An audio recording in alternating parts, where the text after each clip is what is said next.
Welcome to On the Bubble Podcast, episode 117. I'm your host, Suasa J. Witt, and with me is my co-host, Yuki Lee Bender. Today, we're going to be talking about Mastery Pack Guardian cards. It's going to be coming out this week. And we're also going to be talking about some of the Gen Con exclusive cards that came out last week. And we're just going to discuss on it pretty freely today. If you guys have any recommendations, advice, requests, that's a better word. Yeah, requests about what kind of topic you guys want us to talk about, we are more than welcome to take those on and discuss that on the podcast. Yeah, like longer, more in-depth, kind of like level up type of questions are really good this time of year, just because we are moving into a bit of a down season. There is Skirmish coming around the corner and LL, and I know some people are hungry for LL with LL at the Skirmish, PQ season, Worlds. We will talk about LL at some point. Honestly, I'm still sort of largely been in break mode, so I haven't quite gotten to where I need to be able to talk about that format. But it will definitely be coming up because, of course, I'll be playing PQs and Worlds. So we will touch on LL, but maybe not until there's like some skirmish data or something like that. Yeah, that makes sense. Do you want to do a Patreon shout out before we move on today? Yeah. So thank you so much to all of our patrons. We really appreciate you, and you let us keep doing the podcast and all of the content that goes up on Patreon. So thank you so much.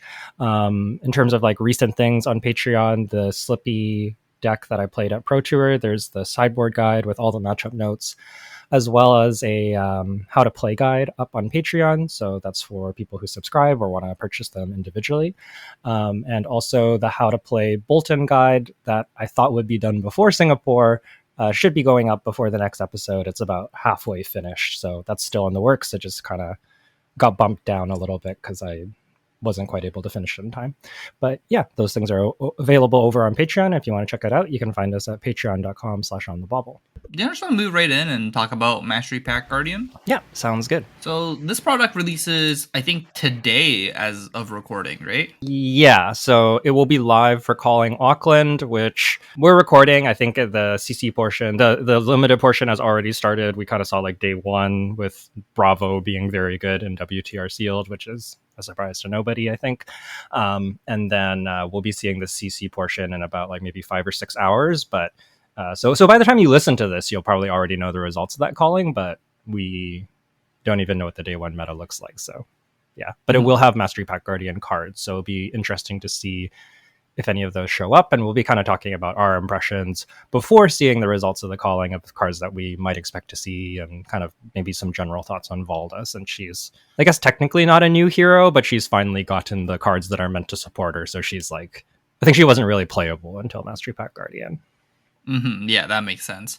And we call this Mastery Pack Guardian, but this kind of feels like Mastery Pack Valda right now, is what it kind of feels like, with like a little bit of like Guardian staples like sprinkled in as well. Yeah, definitely. There's a big focus on the Seismic Surge kind of theme, which obviously lends itself very well to Valda.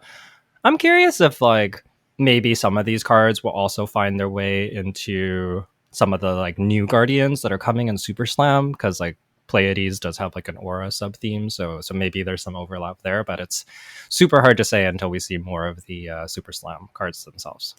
You know what my favorite reprint from this set is right now from Mastery Pack Guardian? Like, before we even talk about any of the Majestics and whatever, the best reprint of this set is Thunderquake.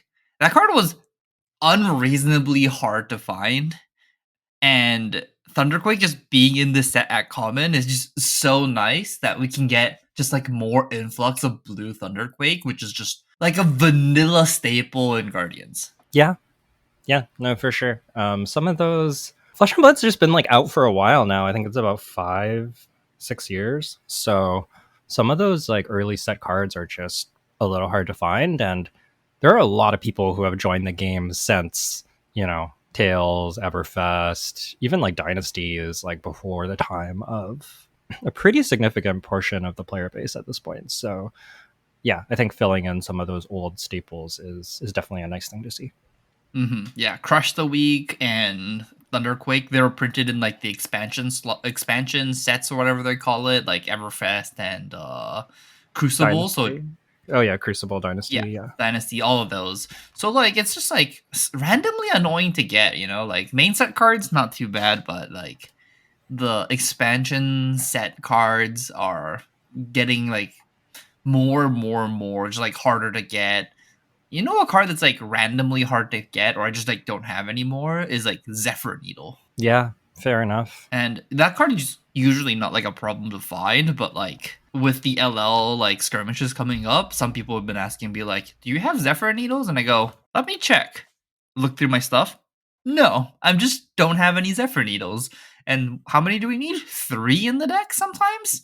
This is gonna be a problem. No, for sure. The game's just growing so much since the early days, which is of course awesome to see. But yeah, there's some problems. So it's nice to see. I think it's nice to see these like reprints here and there where they can fit them in.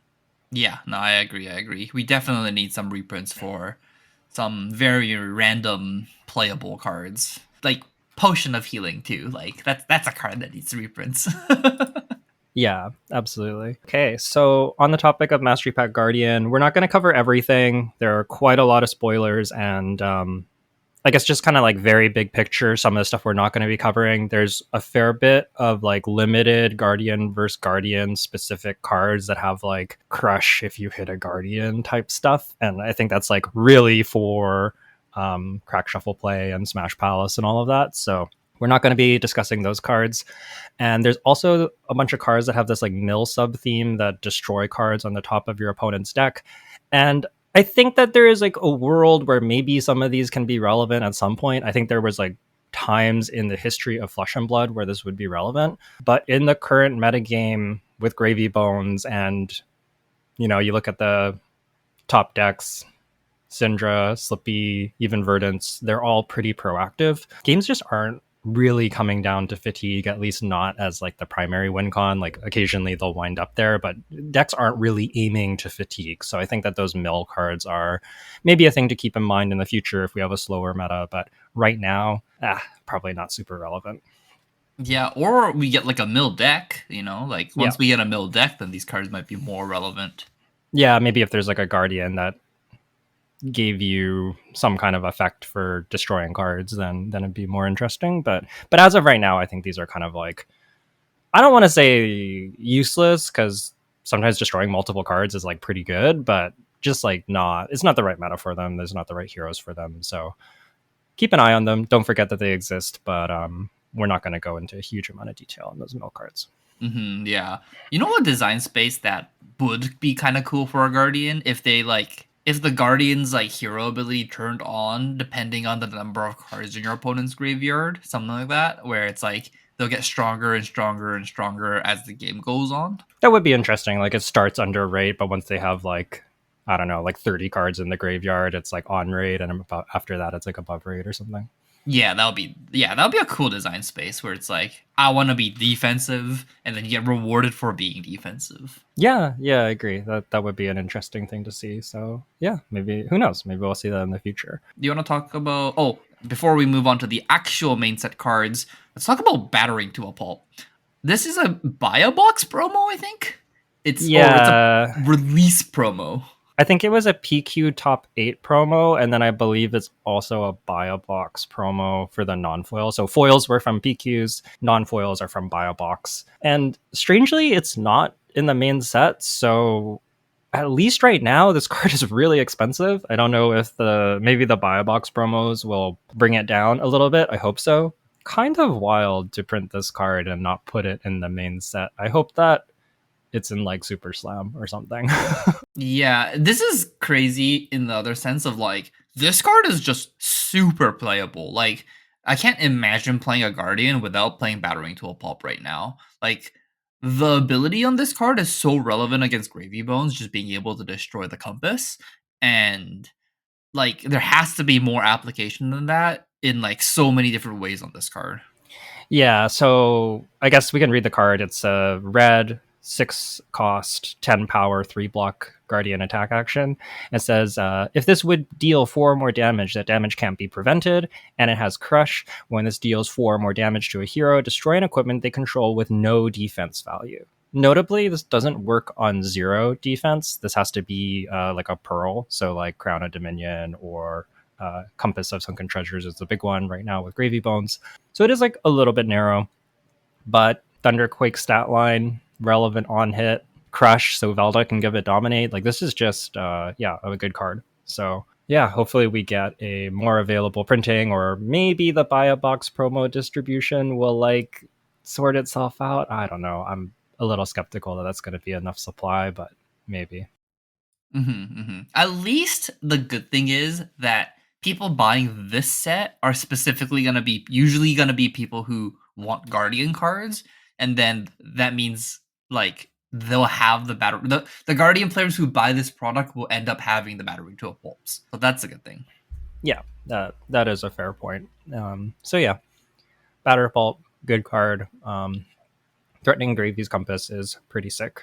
So yeah, expect us to see a lot of play. And I think the prevention clause could be relevant against like Prism. Yeah, and it's also like just relevant against Gravy Bones too, right? The prevention fact, because like I don't remember the name of the Gravy, the 6-1 that like tapped it to prevent 1 damage. Like that's actually kind of relevant as there as well. Yeah, Sawbones. I have seen some people set up the line with like Blood on the Water, Trash an Ally, block for 6, and then Sawbones prevention, and you're like, deals 4, can't be prevented, and they're like, oh, this has more text. I'm sure that won't work on people in the future, but well, people are not used to the cards. I've seen it happen a couple times. Yeah, or like sometimes it's like they don't really have a choice, right? Because like Mhm. just sometimes their hand doesn't block.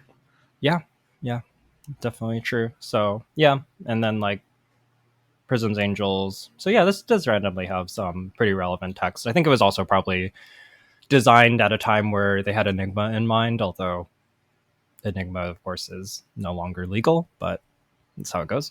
Okay, then do you also want to start talking about maybe the main set cards as well? Then. Yeah, so we can talk about the new legendary boots called Base of the Mountain. These are generic equipment legs, so anybody can play them. They have star for their defense power. So by default, this is 0, but let's see what it says. It says, when this defends, banish any number of action cards from your hand, then add them to the chain link as defending cards. It says this card's defense is equal to the number of action cards defending on the active chain link. So essentially, this basically makes each of your action cards block for 4. So if you block with 1 action, this is a 1 block, 2 actions is a 2 block, 3 actions, it's a 3 block. And that's pretty good. And the big thing about this is that it gets around Dominate really nicely. So this would have been fantastic against Azalea, although she's LL'd, but good tech if you are having trouble with Valda and she is crushing you a bunch with hit effects. This just lets you banish however many cards so long as they're actions and put them on the chain to defend with to get around those dominates. This just looks like a safety valve, right? Like that's why they printed this card. Yeah, I think it's good to have this effect in play. I believe it gets around overpower as well because they all get added at the same time. So yeah, just like a good way to deal with those kind of evasive threats if you really need to. And I can think a lot of like, yeah, Azalea's gone, but I can think of a lot of decks that would have really liked to have this card against Azalea. It just makes the like red in the ledger blowout so much less brutal, where at least you can fold the hand and get value that way. It feels like maybe if this card got printed, Azalea, if Azalea became like slightly a problem, or the decks that could have beat Azalea just now probably beats Azalea with this card. Yeah, I think so. I think getting the like one time get out of jail free card for Dominate is pretty massive. So, you know, definitely a sideboard card. You're not going to like run this as your main boots for every matchup or anything. It kind of only works against big attacks, and you kind of need a reason to be playing this card, but it is pretty good. Something else that came to mind is I guess if brutes are running a bunch of pulpings, then this card really, really hoses them. Why pulpings? Because if it's blocked by 2 cards, it loses go again. 2 non equipment. Oh, you're so right. So you have this on board, they just like can't really attack you with pulping. Oh, that's look. Brutes didn't need to get hosed more. Okay, like yeah, that's you don't need to play this card to beat Brute. Yeah, but But if you do have it, If you do have it, you can sideboard it in. It's probably pretty good. So yeah, I expect this card to see play kind of on and off depending on what decks are in the meta. Definitely like a nice tool to have and probably a good card to own, honestly. yeah, that's fair. It feels like a Stonewall Gauntlet, you know? Yeah, very much. Where like there's certain times where this card is great, there's certain times where this card sees zero play, and good card to have in mind. Do you want to talk about the other L in the set? So there's only two L's in the set, right? Yeah, I think there's like a reprint of some sort, but yeah, there's only two new L's in the set, I believe. Oh no, there's three L's. What's the third L? There's a shield and there's Layline. We can talk about both of them. Sure. Then let's talk about the shield first. Okay. So the shield is called Testament of Valahai. And this card says it blocks for 1 and its guardian equipment offhand. So it's a shield. And it says if you control 3 or more Seismic Surge tokens, this gets +2 block value. If you control 6 or more, instead this gets +4 block value. So, and has guard will. So this is a shield that if you ever have 6 or more shields, it'll end up blocking for 5 total, which is kind of a crazy amount. Yeah, and the way that Guardwell interacts with this card is really cool because Guardwell gives you -1 counters equal to its defense value. So you can just have 6 Seismic Surges and block for 5, but you could also block for 1 and then at a later point have 3 Seismic Surges, block for 2, get 2 more minus counters, so you have 3 minus counters, and then if you have 6 Seismic Surges, you can block for 2 again.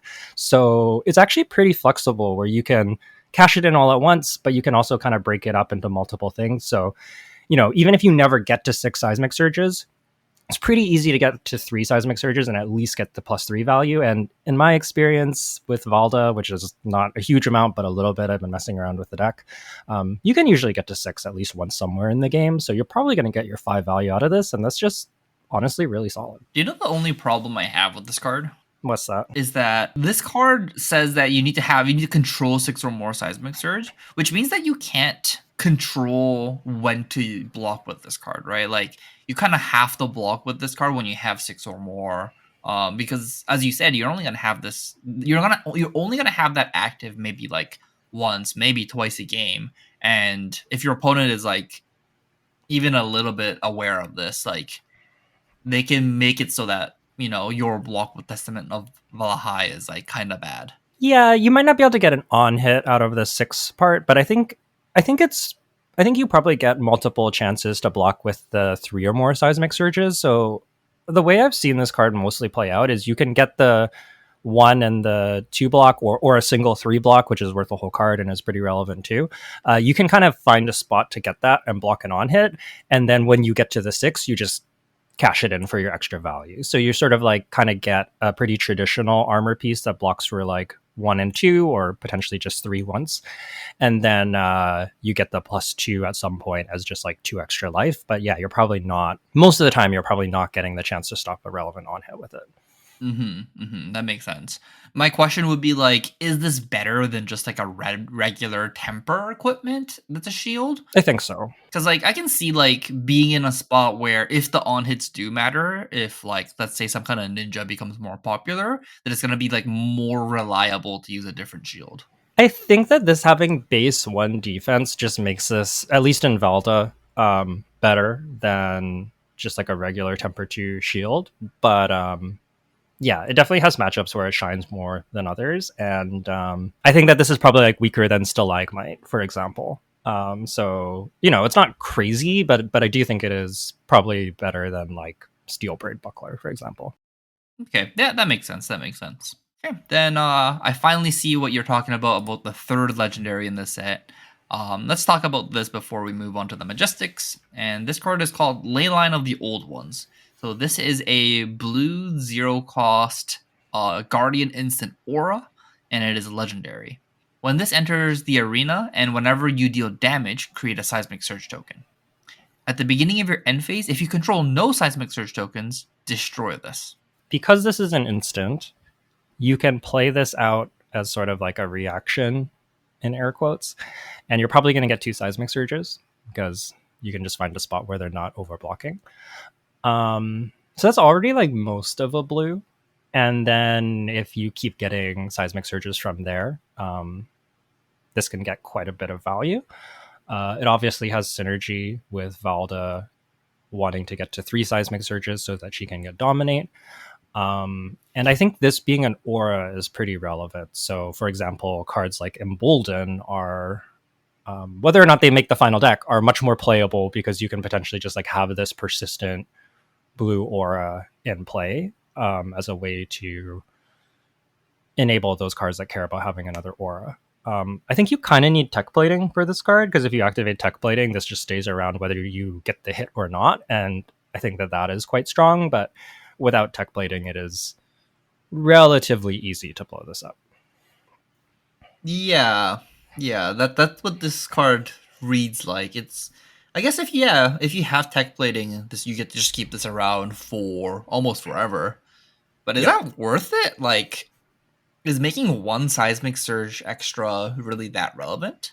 I think it's very good. I was a little skeptical of this card also, but I think that the value just adds up over the course of the game, and it's especially the turns, especially the games you find this early. It's really really crazy. You can also imposing visage for this, and I think that like especially with Super Slam having auras as well. Already there's like a bit of an auras sub theme in this set, and I think that imposing visage is just like a card that a lot of guardians are going to want to play, and being able to imposing for this is also pretty nice. The games where you open with this off of imposing or just hard casting it are pretty crazy, and it's also just a blue, so you can pitch it away. So I've been pretty impressed with this card. It's also a blue you can arsenal, which is something that Guardian traditionally doesn't really have access to, like blues that they're happy to arsenal, and there's actually quite a few of them in this set. We'll see a couple other ones that we'll touch on, but that's one big change I think for the class. If you they do have a cost, like this is 0, so it doesn't work with Anathos, it doesn't work with Zealous Belting, it doesn't work with Rouse. But I think if you choose to go into this aura sub theme, one of the things you get is you get blues that you're happy to arsenal and play out, and that is its own kind of upside. So I don't think every Guardian deck ever is going to play this card, but I think if you are a Seismic Surge or Aura focused deck, this card is actually quite strong. Okay, yeah, that's pretty convincing. That was a pretty convincing statement. I'm definitely gonna try it out. I really want to try out Valda at one point, so definitely gonna at least see if this card is good or worth playing. And also play geese as well. Who might care about this too, then, right? Because it's an instant aura that doesn't go away unnaturally. Yep. Yeah, exactly. And it's a pretty nice arsenal too. Like you can play this as a trick so that you get the 2 surges somewhere, but also if they try to CNC you or something, you can play this out in response. So yeah, I think it being an instant is pretty nice. Okay. Then do you want to move into the regular Majestics in the main set? Yeah, we can do that. So first we'll talk about the kind of one generic we're going to be touching on. This is Fearless Confrontation. It's a blue 3-cost 5-power attack that blocks for 3. And it has no effect besides instant, discard this, target attack gets -1, and loses and can't gain dominate. So on the surface, this is more anti-dominate tech. Again, perhaps like if Azalea was really prevalent, you could have played this card in your blue base, and that would help with dominate.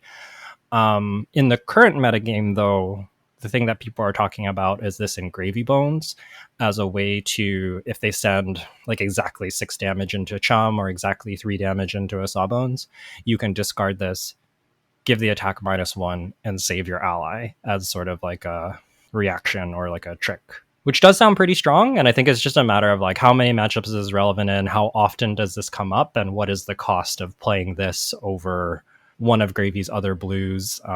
Gravy, of course, cares a lot about blues and starters and has access to a lot of very good blues, so this does have a pretty stiff competition, but the effect is potentially like very game winning as well. So I don't know, verdict's out on this one. I think we have to see how this plays, but it is definitely a card to be aware of. I think if you're playing, well, this won't help you if you're playing Auckland, but if you're playing Auckland or Kansas City, you should probably assume that your gravy has this and the gravy opponent has this, and be aware of it and play around it when and where you can, because I think it will make its way into lists at least early on, and then we'll see, I don't know, what consensus is on this card. How many should you play? Should you play it at all? The gross number to play on this card is like 1, maybe 2. Yeah. I sort of suspect that's the case. I think that 3 might be like overkill, but I don't know. Maybe it's just that good. I think there's like certain matchups where this is really good. Like my suspicion is this is really good into Slippy, since like Slippy's daggers do 1 for rigor mortis. Slippy has stealth cards which do 3 for Swabby and Sawbones, and then Chum you're usually doing 6 because all your things are multiples of 3. So the fact that you're exactly clearing allies basically all of the time means that Fearless Confrontation should be online basically all the time, whereas like Syndra has more like random 4s and can probably play around this much easier. And like, I guess worst comes to worst, if you like started with like, what's that ship called that is a CNC? Conqueror. Oh yeah, Conqueror. Like if you start the turn with Conqueror, after hit you can discard Fearless to turn on Gravy too, right? Like just on your own attacks. Yeah, if you have a go again attack, this can be a starter, although it is a 0 value starter. So yeah, it works in a pinch. Definitely like a relevant part of the card, but of course it's worse than basically all your other starters, and you do have a lot of good ones. So I think there's a real cost to playing it, but it's also potentially very powerful. Yeah, and it's crazy to me this card's a 3 block. Yeah, and a 5 power. They can play Prismatic Layline and attack you for 8 with this. Ugh, gross. It doesn't have go again, so like I don't know how strong that actually is, but it's funny to think about that they can do that. Yeah, they just go red tipple, yellow tipple, Fearless Confrontation. Oh, that's a gross turn. Yeah. Okay. You wanna move on? Yeah. So the next card will be Test of Iron Grip. Test of Iron Grip is a Guardian block card, blocks for 4, and it reads, when this defends, clash with the attacking hero. If there is a winner, the other hero discards a card. So, yeah. Wow. Like, just wow. Yeah. Really strong. There is the tension where, like Victor is the main clash hero, at least at the moment. And like the more clash cards you get, the more inconsistent all your clash cards get, at least like the block clash cards. So there is that aspect of this card, but blocking 4 and making your opponent discard a card in the middle of their turn is really powerful. And when you make yourself discard, you're probably pretty sad, but Victor life. No. Yuki. This is a line, okay? You just block with all 4 cards in your hand, and then if you lose, you don't discard anything. Yeah, no, that's true. It's like a little harder to set this up because they need to still have the card in their hand when you discard this, when you clash with this. But yeah, this card is definitely powerful. So I don't know. Maybe Victor can play this, or I feel like this card will just see play at some point. Like it has to, right? Yeah, no, this card has to see play. Like Guardian already has a tough time like finding value. That's like finding overrate value, and this is definitely a card that's overrated value, and if we have to roll a dice to get that value, we have to roll the dice to get that value. Yeah, exactly. So yeah, Test of Iron Grip is just, it reads super powerful. I haven't actually seen it in play. I suspect when you get hit by this, it's going to feel real bad, but yeah. Oh man, this is gonna feel so bad. You're gonna be, I already can see myself like playing a Calling or like a ProQuest top 8, and then blocking with Test of Iron Grip and showing Tesla Strength and being like, good games, I lose this game right here. Oof. Or you block with this and like Syndra can't get to Rupture for their Lava Burst, and it's like, okay.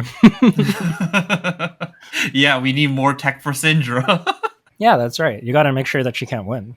Okay. We gotta, like, when they're on the ground, we gotta keep on kicking them. Got it. Like the lose con in your deck when you're playing Victor against Syndra is that you lose your clashes. So clearly the optimal thing to do is add more clashes so that you'll win some of them. There's nothing there. You definitely don't lower the consistency of your clashes by adding more cards that are in attacks. But you know what the thing is, though? I kind of... I feel like I kind of want more cards that clash so then I can try and get the value if I do lose like the first two. So like Yeah. I'm actually not even like disagreeing with you on there. Like, well, sometimes you just lose clashes anyway. You play Rouse the Ancients in Victor sometimes. Like at least I do. Like so, yeah, I naturally lose some clashes. Ah, fuck. Well, what's an extra 0 or 3 gonna do? You know? You know what I'm ready for? I'm ready for the turns where you're attacking into Victor and they go, your first chain link, they go test of Iron Grip. I win. You discard a card. And you're like, okay. And then you attack them again and they're like, test of strength. I draw a card because I know I win the clash. And you're just like, oh, please. Oh, I just realized something. Imagine you attack on the first attack and your opponent just goes triple test of Iron Grip. It is cool that this is good in multiples because like usually test of strength and trounce aren't, but this card just is. Yeah, you just like get triple blocked by a test of Iron Grip. You just lose your hand. You're just like, what happened? uh, yeah, that is kind of sick. That is kind of sick. I also just kind of like that. This means that the when clash matters happens more. So like you're kind of a little bit more incentivized to play the Like the like when you thunks and the reveal the top wallops. cards. Sorry, what did you say? Your like thunks and your wallops. Thump. Is it thump? No, it's thunk. It's Thunk. Yeah, it's Thunk. So yeah, like just being able to play like more, just like being able to win on Thunk Blue is like kind of huge. So you get to do that more often, and now you don't lose the Thunk on the top when you win with this one. Yeah. No, it's true. It's cool that you can potentially win with the same card repeatedly and know that you're going to win. So yeah, definitely a very cool card and one that we expect to see some play. Moving on, we have another Clash card that maybe not so good right now, but I think is another card that's going to see play. This is Clash of Bravado. This is a yellow 4-cost Guardian attack action. It attacks for 7 and it blocks for 3. And it reads, when this defends, clash with the attacking hero. The winner destroys an aura the other hero controls. So I think that this was probably printed with Enigma in mind as a way to blow up Mirror Guy, which would have been really, really impactful. Enigma's gone, but you know, there are illusionists, there are heroes with auras. Being able to block and destroy an aura is really, really good. No, this doesn't work with. Oh, it does work with Mirror Guy. Sorry. No, Yeah, never mind. Never mind. yeah. It says attacking hero, so it doesn't work with allies. Doesn't work with allies. Yeah, I think basically like all of the clash doesn't. So like Test of Iron Grip also wouldn't work on an ally, but it would work on Mirror Guy because it's a weapon. And yeah, like against Prism, you can potentially like blow up a passing Mirage or a Genesis or you know whatever. So this effect is strong. I don't know. This probably isn't the meta for it, but this card's just going to be good at some point, right? Like it just has to be. Yeah, and also like doesn't actually punish you for playing multiples of this card because this card itself has power. Yeah, it's just like a yellow 7. It's like also a popper. This just seems like a very to me this reads as like illusionist hate primarily. It will have other applications, but I really wish this card was printed when Aurora was a thing. yeah, Like they have like what is that card called? channel lightning value. Yeah, Channel Lightning Valley. They have Channel Lightning Valley and you just go Clash of Roboto, kill your channel. Goodbye, your 3 card, your Tomo Fiandel that's on the board for whatever reason. Yeah, and against Aurora, like keep in mind, like there's like the big payoffs, but there's also just like if this was in the game against Aurora, when they don't have Channel Lightning Valley, if you blow up their embodiment, I guess it's very hard to blow up their embodiment. No, I guess that would never happen in practice, huh? Because they either consume it or they just wait until after blocks. No, it is relevant if they attacked with their weapon, right? True. Okay, yeah, if they attack with their weapon and they have embodiment. I think realistically they can probably always sequence in a way to avoid this, but regardless, my main point is that there's gonna be extra auras that you can just randomly snipe or get value out of. I don't know, like Prism hits, you blow up her ponder from her erudition, whatever. Oh, it's other hero controls. I was gonna be like, you can blow up the ailments like frailty or blood rots, and I was like, no, you control that one. Never mind, you can't do that. Yeah, sadly that does not work, but But yeah, You can blow up your opposing the Valda's seismic surge tokens. he can blow up Layline of the old gods. Honestly, this card. Oh, this card can also blow up rune chants. Okay, I think this card is just gonna be good. Yeah, Malefic Incantation. Yeah, there's just a lot of applications for this card, like Frost Hex when Icelander was around. I think, like, yeah, again, I don't know if exactly in this metagame we're going to play this card, but just, yeah, keep an eye on this card. This card is going to see CC play, I guarantee it. Let's move on and talk about Seismic Eruption. I guess this is a Valda specific card, basically. Yeah, so Seismic Eruption is a yellow Guardian instant. It doesn't block. It costs 0. And it says create 3 Seismic Surge tokens. This card, I think, is really sweet. Certainly in the context of Valda. Honestly, maybe just in general. This is basically a blue that you can arsenal and like use it from arsenal to pitch, while also, and it being an instant also lets you represent stuff like pummel or bait arsenal disruption, or it lets you do all kinds of stuff. So I think that there's lots of ways for this to get a little bit of extra value by being an instant, and it's also just essentially a blue that you can arsenal. Obviously, in Valda, this also gives you Crush and enables all your care about seismic surges. This turns on the Testament of Valahai, so it gives it the 2 extra block for having 3 surges pretty much right away. So I think this card is just extremely good in general, but especially in Valda. And again, like this is potentially a way to keep Layline of the old ones around, so your opponent blocks out. They think that they get your Layline of the old ones. You play Seismic Eruption. You get 3 Seismic Surges. It doesn't go away. I think there's lots of ways for this card to get value. So I think that, yeah, I think this is like a definite 3 of in Valda.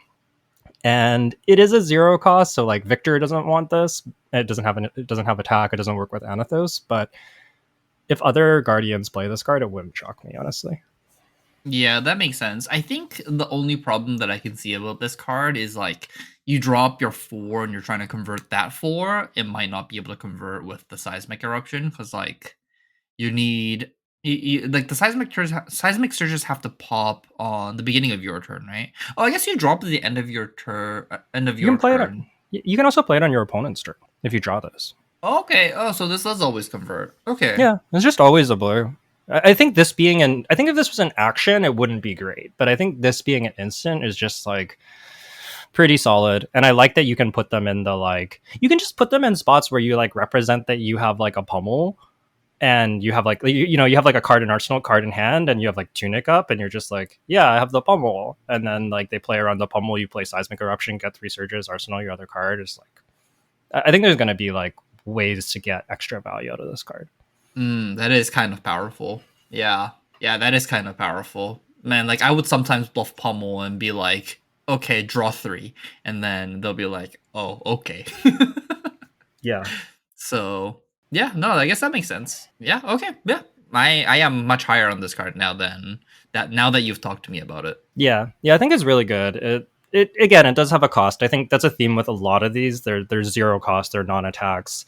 There's a big part of the Guardian card pool that they don't work with, but they're powerful and do have their own upside. So I think it's very much like, do you want the Rouse, Zealous, Clash type stuff, or do you want the blues that convert, auras, surges, like other kind of upsides? We'll see more of those cards in the next few ones we're talking about. But yeah, I think there's like you kind of need to decide which package you want. You can't have both, but I think that there is merit to this one, basically. Wait, Yuki, why don't you just play both? If you play both and never miss on either of them, you demolish your opponent.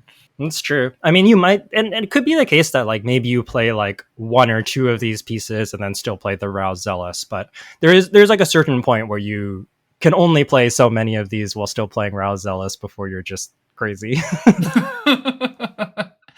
Oh man, I can't wait for the random PQ, and I'm just gonna be like, rouse the ancient, and then Yuki's gonna play around pummel and be like, Seismic Eruption, and she's gonna be like, why did you do this? Why did you eat yourself and like play these cards together?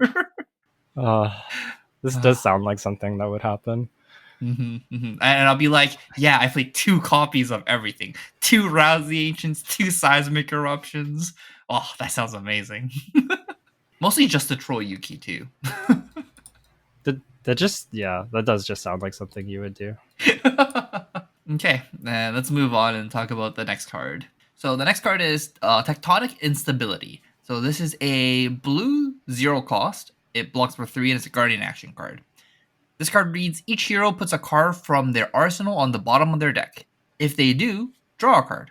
Create a Seismic Surge token equal to the number of cards drawn this way. Go again. This is kind of sick. Yeah, this card is a lot like Dissolve Reality, the Illusionist card, and we've seen that be good. I do think like them getting the card right away is worse than the Ponder, and you don't draw a card unless you have an arsenal. But this is also a blue 3 block, and it gives you Seismic Surges. Yeah, I think this card's kind of sweet. Is it worse though?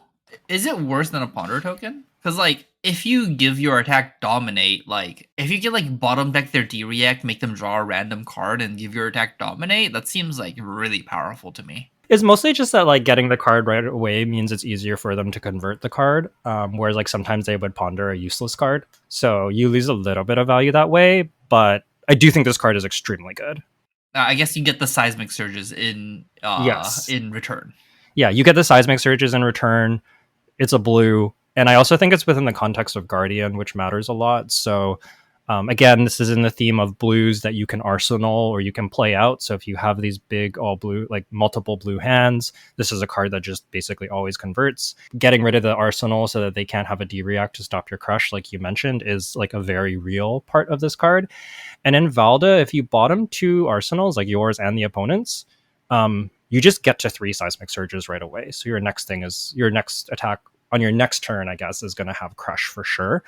So yeah, this card's just like really, really good. And it helps you in multiple ways with having blues you can arsenal, because you can arsenal this card, but also it makes it so that if you for some reason ponder or have an extra card, like you can potentially later Tectonic Instability that card out of your arsenal. So it works kind of like a Crown of Seeds or maybe like a Tome of Harvest type card. Okay. I'm not sure if I'm exactly sold on this card, because like Dissolve Reality didn't feel like a super impactful card when that card was an illusionist. But maybe I think this card will be good in Valda. I'm not sure about the other Guardians right now. That's where I'm at. This card is very good in Valda. We'll see about the other Guardians. I just haven't seen it in play in those contexts. I could see them playing this card. I could see them not playing this card. I think it's definitely worth trying, but I'm not sure if it's gonna be a mainstay. Yeah, but yeah, blue block 3 with relevant effect is just always good, and I think it's a nice option. That's something that I'm seeing a lot with this set for Mastery Pack Guardian, is I think you just get a lot of options for your blue base, which I think is just generally like powerful and a good thing to have. Mm-hmm. Yeah, definitely. Next card, Promising Terrain. So this is also a blue 0 cost Guardian action, but this is an aura. Blocks for 3. This has go again on its own. And it says, if you would create 1 or more Seismic Surge token, instead create that many plus 1. At the beginning of your action phase, destroy this. Then, if you control 3 or more Seismic Surge tokens, draw a card and gain a life. If your Valda is turned on, you get an extra card and 1 more life. Wow, why? Yeah, this card is really good. This was actually like part of PQ season, so we've seen this card before, but I thought it's relevant to bring up now after we've kind of discussed spoilers, seen more of the cards, and understand what this does. This card is so good. So again, it's a blue that you can play out, get value from, convert big hands. So that's something that Valda just is able to do really well, is convert her hands, which Guardian sometimes struggles with. That's super nice. This is one of the cards that makes Layline of the old ones even better. Like, you play out Promising Terrain, you activate Tech Plating, you get 2 surges. You hit them, let's say, because like maybe you dominate. Layline of the old ones triggers, you get 2 more surges. The crazy thing about Promising Terrain is it also stays in play. So if Promising Terrain is in play and your opponent draws a card on their turn, Valda triggers, you get 2 surges. With Promising Terrain in play, especially against like Gravy, who has Golden Tipple, I've just seen like 10 Seismic Surges on the board and people paying Pulverize for free.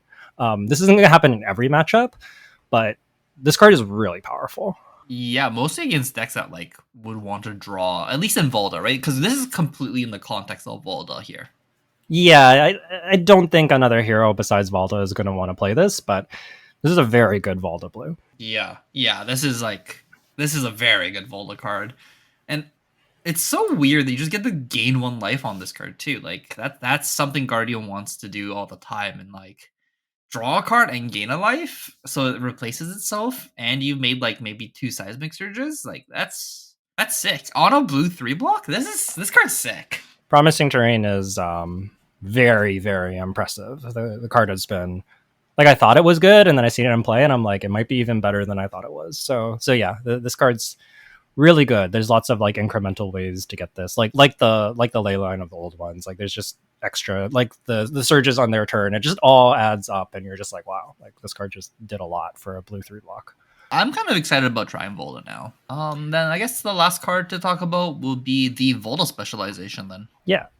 So this is put them in their place. 6 cost red. It has 10 attack and 3 block. It's a Guardian action attack. It's a Valda spec, and it says Crush. When this deals 4 more damage to a hero, they discard their hand, then draw that many cards. This is an effect that I think reads okay and ends up being much better in practice. For starters, your opponent is potentially taking a lot of damage and they don't know what their hand's going to be, so they can potentially draw a bad hand, which just like has some implied value. Some decks like Syndra are like maybe willing to take this gambit, but the other very real part about this is that if your opponent takes this and lets you and then draws 4 cards, you get 4 seismic surges from it. I think that this crush effect is actually just like really strong. yeah, I think like Flesh and Blood works as a like this game is designed around you drawing the cards at the end of your turn, and like being able to decide your turn with your blocking decisions. But this card just says no, you just gotta like draw up and then see if you can convert a random 4. And I guess the worse your deck is at doing that, the better this card gets against you. Yeah, and this having crush is really relevant. So when Valda is online, this is a 1 card, like one pitch. This is like a 2 card 10 that has dominate, and then it's pretty likely to crush. And even if they block with the card from hand, they're gonna have 3 cards in their hand. So then Valda's gonna be active on the next turn. I have seen like back to back put them into places. You're like 2 card 10, 2 card 10, and you're disrupting them, and it's just like it's really good. So that's kind of sick. I think when this card first got spoiled, I was like, okay, this card seems pretty good. Now I see the whole set, I'm like, okay, this card's definitely good. Yeah. I think if you're playing Valda, you're playing this card, and I think you play it in every matchup. So we've been talking a lot about Mastery Pack Guardian spoilers. We've been talking a lot about Valda, of course, as like kind of the new hero from the set. I think there's this question of how good is Valda? My initial impression is that Valda is okay. The good part about Valda is I think she might be the best Guardian into Gravy Bones. Like I think her Gravy Bones matchup might just be actively good. I don't think it's like unwinnable for Gravy Bones, but that guy wants to draw a lot of cards, and you get a lot of free seismics out of it. And you get to crush him a bunch with relevant on hits. You get to threaten his compass, and I think overall the matchup is just like quite solid for Valda. So that's like a really good part about the deck. The thing I'm not sure about is I'm not sure about the Slippy and Cinder matchups or Verdants as well. Not it's like still super early, so like I don't know, but those are the matchups I'm like a little less confident in. So I'm very confident that, or I'm fairly confident, let's say, that Valda's pretty good into Gravy. And I think the big question is, can you solve enough of the other matchups to make her like a real meta player, or is she going to have like a few too many bad matchups at the top of the meta game? And I don't know the answer to that yet, but I'm very curious to see what happens in Auckland and Kansas City, and to see if we see, somebody really crack Valda, because I think that she does a very powerful thing when she gets to go off, and it's just a matter of like, can you find the right combination of cards for all the right matchups and like cover your bases. That makes sense. I think, well, Guardian usually has the tools to beat any deck they really want to beat. It's just the question of like, they don't really get to choose. They don't get to say, I want to beat everything. So they just kind of, the wider the meta, I feel like the worse the Guardians get. But the tighter the meta, and at least like if the same cards work on similar decks, or like the more of the meta share, the better the Guardian deck gets. Yeah, it's like if they want to beat Gravy, I feel like that deck won't be able to beat not Florian, but Verdance. Verdance. But if they want to beat Verdance, they can definitely beat Verdance. They just probably can't beat Gravy Bones if they do that. Sure. Yeah. Yeah. So yeah, I think Valda's really interesting, and I think this hero has a lot of potential. I don't know for sure like how good she is, but I think she has potential. I think there's something there.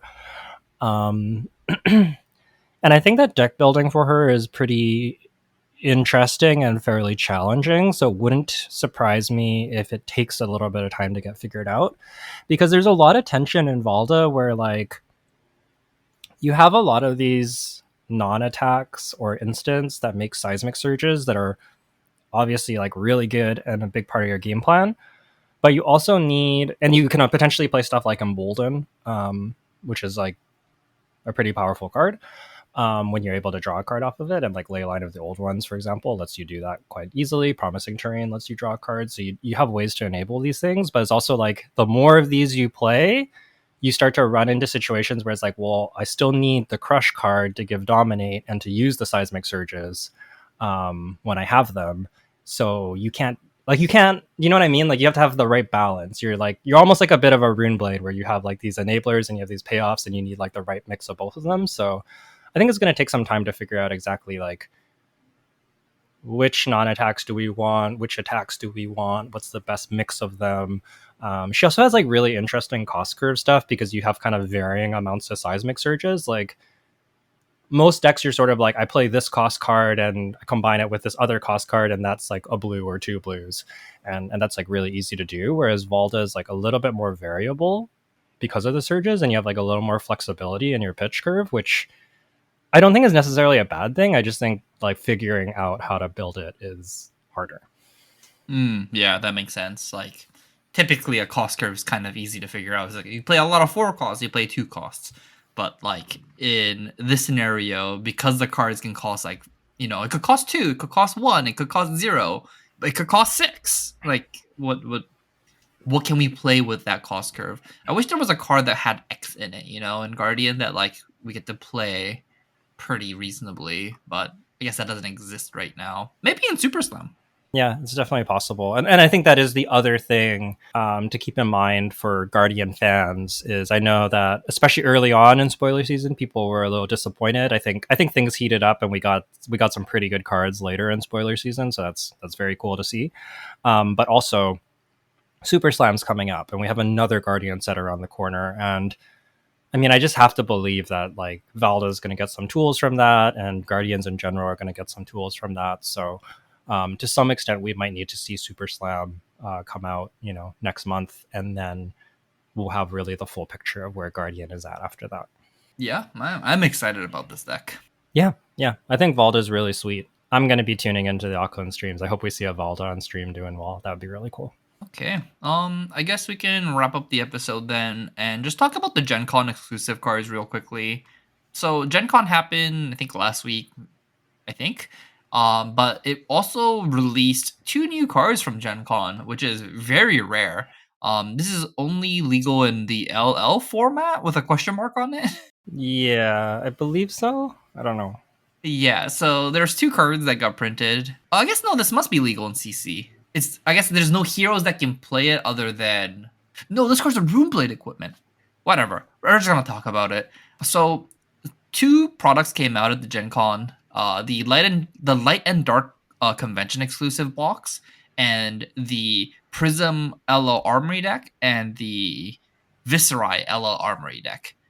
Most of the cards in the LL Armory deck are reprints. So there are cards we've seen before, and to be honest, there isn't actually anything in there that's kind of like crazy or like notable. They're just like regular, Armory deck. But we get 1 new card in each of these. And we'll talk about the Prism one first. It's Halo of Luminalight. This card reads, when this is destroyed, you may put a yellow aura from your Banish Zone into the arena with Spell Void 2. Do you have any intakes about this card, Yuki? Like, why did this get printed? Or like, what is this for? So I think this is really for LL Prism. The idea it requires some setup, but I think the idea with this card is that you can use it to like cheat an aura into play with your headpiece.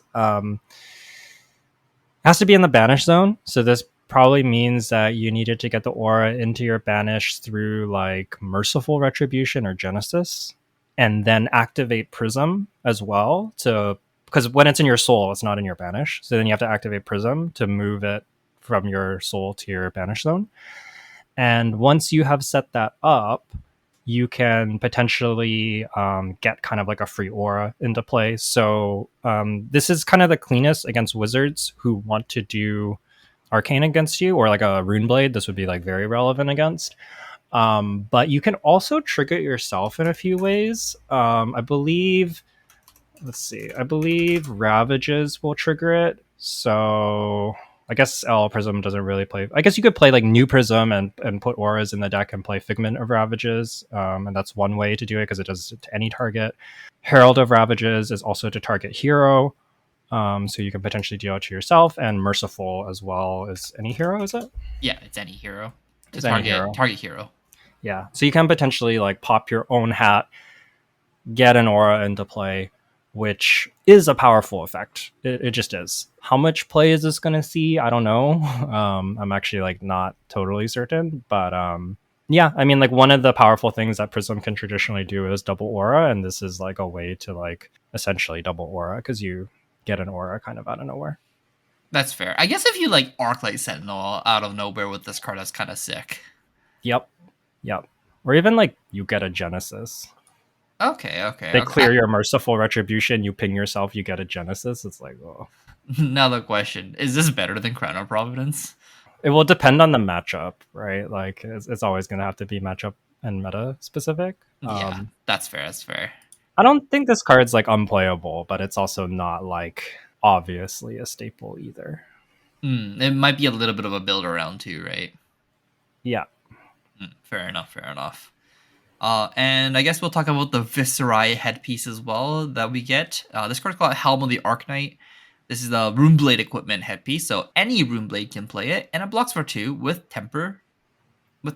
Wow, this card's blank. The art's really nice. Yeah.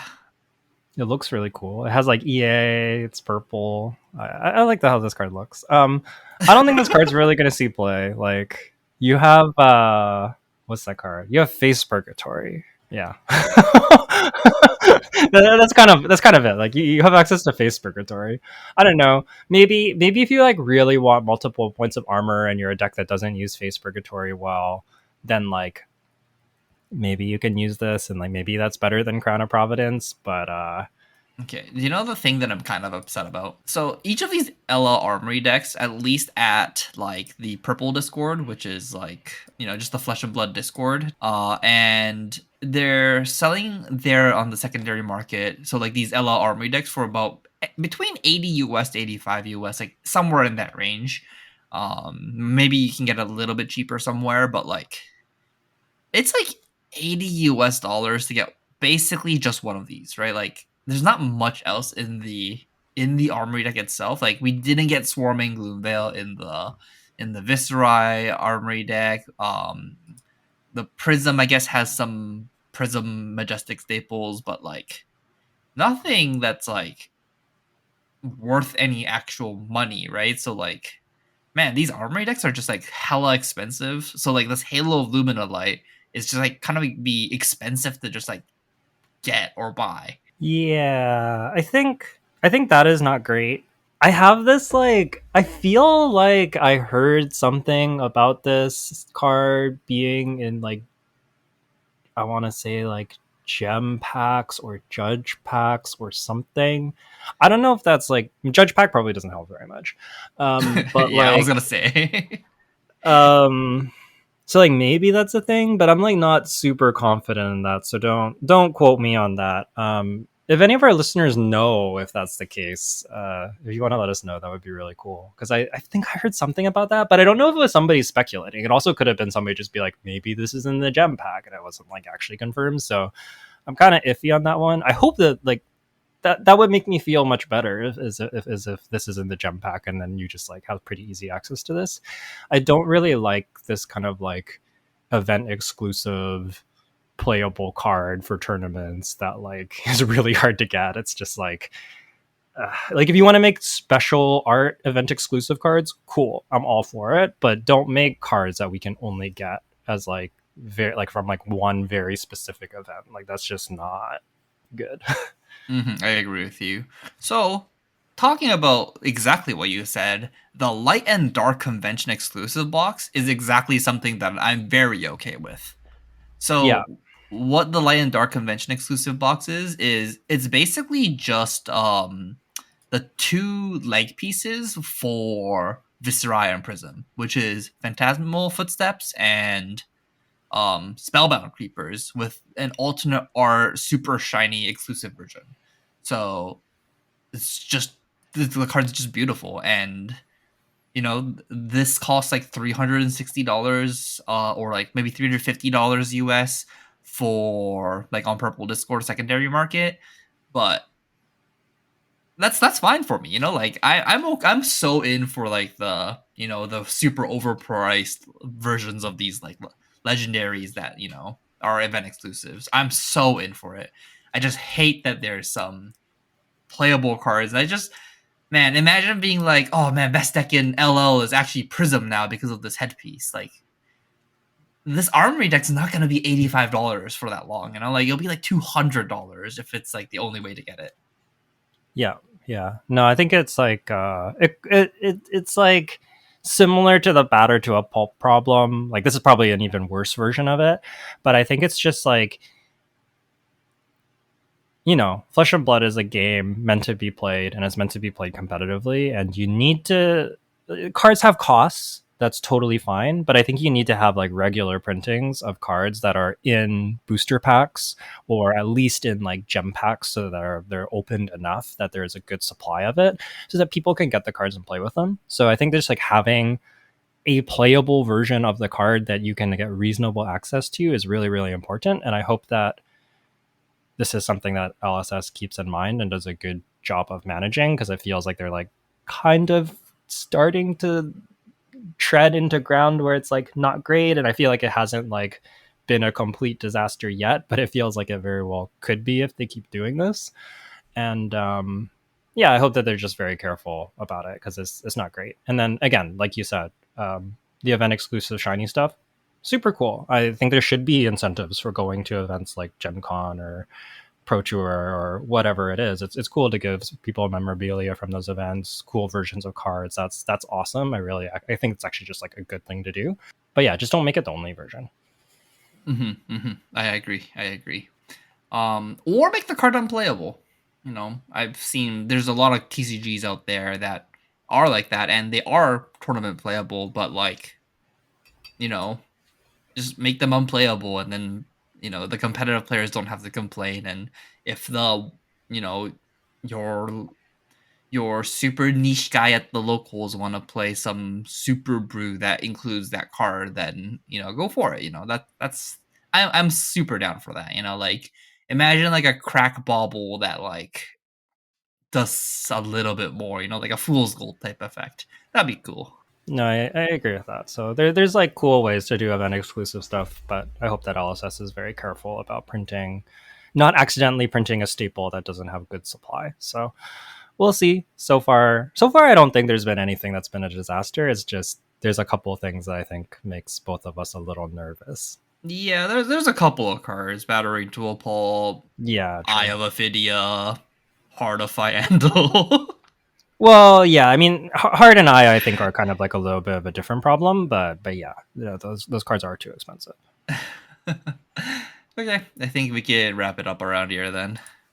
Yeah, sounds good. All right. Thank you all for listening. Hope you enjoyed our episode. Again, if you have requests, recommendations for topics that we can cover in the coming weeks, please let us know. We'd love to hear from you. We are kind of reaching that down season before Super Slam comes out, and there's not, a whole lot of events. There's a few callings, and that's about it. So yeah, great time to get your questions in. If you want to reach us, you can find us on social media. Jay is at Ueda J on Twitter. I'm also on Twitter at Yukili Bender, and I'm on Blue Sky with the same tag at Yukili Bender. You can email us at onthebobble@gmail.com, or you can find us in our Patreon Discord. So You can join the Patreon at any tier, and you can find our Patreon on patreon.com/onthebobble. So those are all good ways to reach us and get in touch with us and submit your questions. I guess you can also leave a YouTube comment as well if you're watching this on YouTube. So yeah, get in touch with us in those ways, and good luck in your events if you have them coming up. And if you're just chilling and enjoying the down season, then I hope you have a good down season, and we'll see you in Super Slam.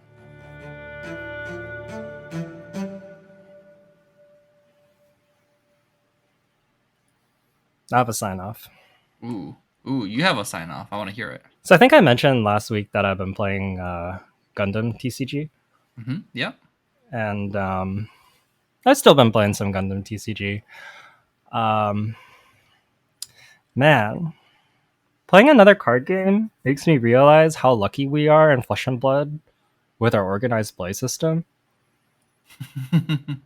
It's just like, so, okay. We opened some boosters. We decided to buy some cards on TCG Player, sell like the expensive shinies that we happened to hit, and like get like basically a playset of the game. Fantastic. And then we're like, yeah, let's register for some, maybe some like regionals or whatever. We find out we missed the registration for one of the regionals. Okay, well maybe we'll get the next one. It's like already full. It's like over a month in advance, but it's already full. It's like in September, it's already full.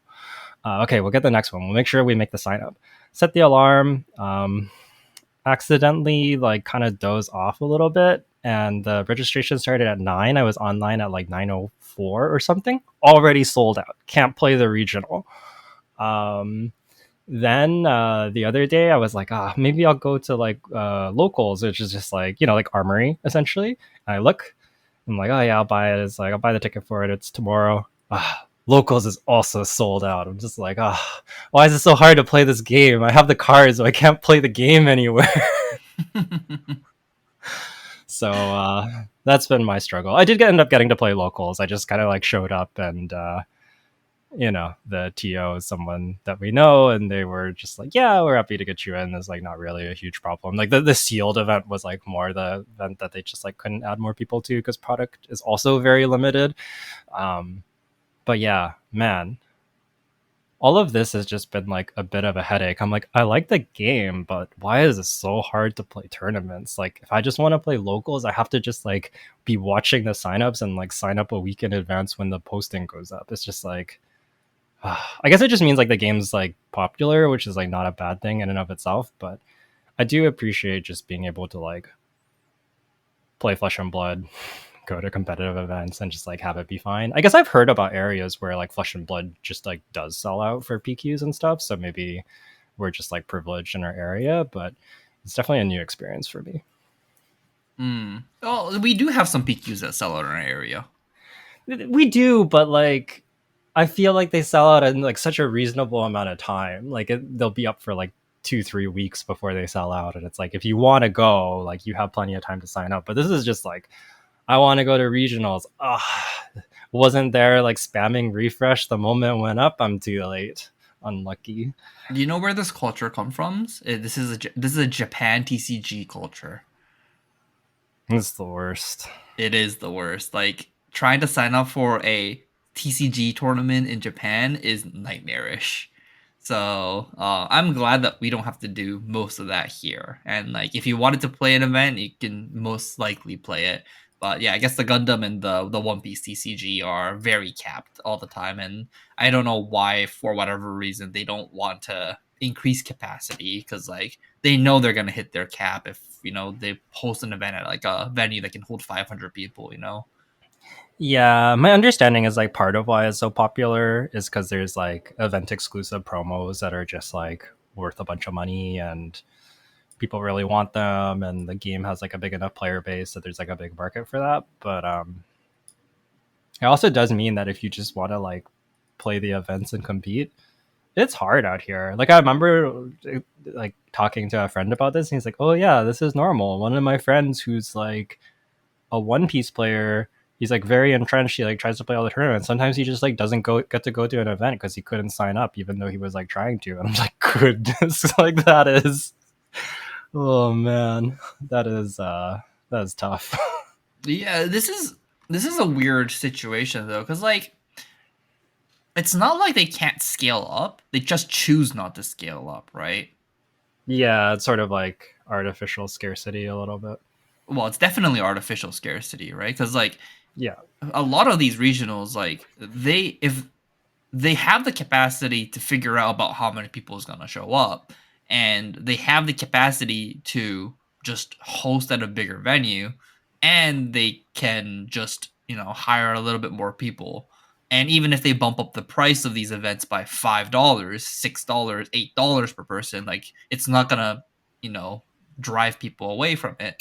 And if these cards are in so much demand, like it's not an issue to print more of it. It might decrease the value of the card a little bit, but that shouldn't drive away your player base, at least not that much.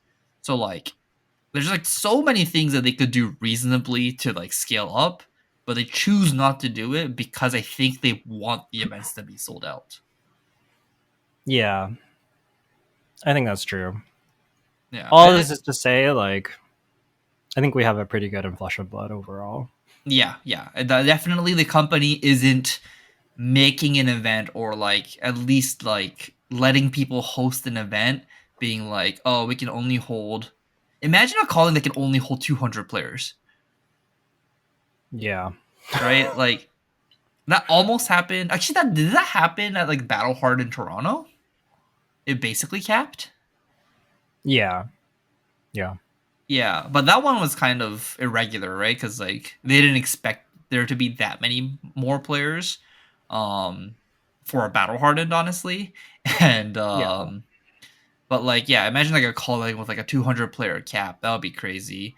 But like man, I feel like they can expand as well, like it might cost them a couple thousand extra dollars, but like they have to be able to like make room or get more space, host at a bigger venue.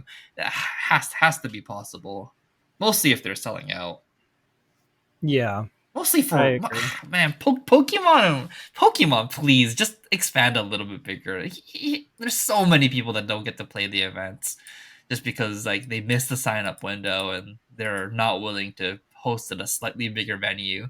Just bump up the price by $5, $10, and oh my god, there's 10,000 people going to your event. It's an extra 100K. You can rent an extra hall for 50, 60K or whatever. Like, oh my god. That's a separate Yeah, rant. yeah, yeah. It's nice being able to play events and having the problem of I have the cards but I can't play the event is a weird problem to have. Yeah, yeah. Right now, I'm oh, that's another thing. So there's a big event coming up for me next week. It's Yu-Gi-Oh YCS. Um, and right now, I'm scrapping so hard to try and get a deck together. Haven't been able to even try my deck yet. I'm just trying to get all the cards together, and man, this game doesn't have a vendor, or at least a reliable vendor. So like, scrapping together cards is such a stress. Yeah, yeah. You need a lot of things to have a TCG come together. It's just like there's a lot of moving parts, a lot of different factors, and getting it all to come together is tough. And I think we're generally pretty supportive of LSS. Sometimes we have our small criticisms, but all in all, I think they're doing a great job. So yeah, good job, LSS. I hope you keep doing an awesome job if you're listening. And yeah, just really appreciate them as a company. Anyways, I think that's enough for now. We'll see you all next week. Yeah, sounds good. Good night, guys.